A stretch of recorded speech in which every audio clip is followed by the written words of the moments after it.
परवाच्या रामनवमीच्या मिरवणुकीमध्ये अनेक मशिदींमधून दगड फेकली गेली राम भक्तांवर, ही वस्तुस्थिती आहे. ते अहिल्यानगर मधलं श्रीरामपूर शहर आहे. त्या श्रीरामपूर शहरामध्ये रेल्वे रुळाच्या कडेला एक मशीद आहे आणि रेल्वे प्रशासनानं जाहीर नोटीस दिलेली आहे की ही मशीद अनधिकृत आहे, ही अतिक्रमण आहे, ती रेल्वेची जागा आहे, ती हटवली गेली पाहिजे अशी नोटीस दिलेली आहे. त्या मशिदी समोरून जेव्हा आपले रामभक्त भगवे ध्वज घेऊन भगवान श्री रामचंद्र प्रभूंना घेऊन चालले होते, त्याच अनधिकृत मशिदीमधनं दगडफेक केली गेली आणि आपले राम भक्त तिथे डोके फुटले, डोळे फुटले, ऍडमिट झाले दवाखान्यांमध्ये. आम्ही म्हणतो कुठं आमचा पोरगा आहे? अरे पण रामाचा भक्त आहे ना, उद्या तुमचा पोरगा असेल.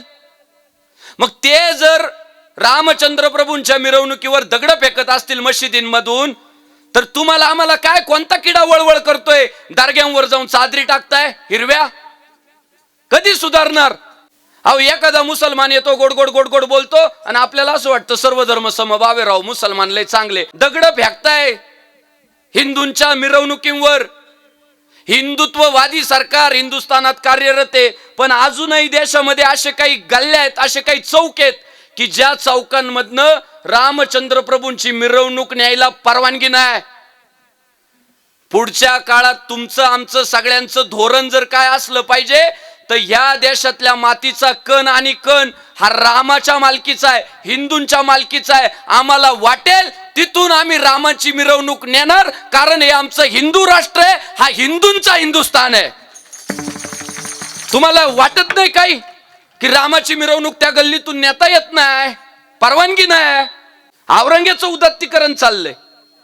ज्या बोर्डांवर छत्रपती संभाजीनगर लिहिलंय त्याला काळं फासलं जातं आणि तरी आपल्याला दुःख होत नाही.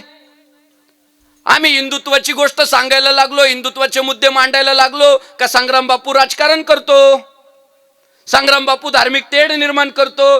पण आज मी जर नाही ना बोललो भाऊ, तर पुढच्या पिढ्यांचे भविष्य उद्ध्वस्त होणार आहे. प्रत्येक चौकातून रामचंद्र प्रभूंची मिरवणूक गेली पाहिजे. तो सागर भाऊ बेग आहे ना, तो परवाच म्हणाला, बापू थोड्याच दिवसात एक तर मशीद शासनानं काढावी, प्रशासनानं, नाहीतर 1992 ला जशी कार सेवा झाली ना अयोध्येतली, ती मजार पाडली, तशी आम्ही या श्रीरामपुरातली ही अनधिकृत मशीद पाडून टाकणार म्हणजे टाकणार. तो सागर भाऊ बेग काय त्याचं व्यक्तिगत काम आहे का ते?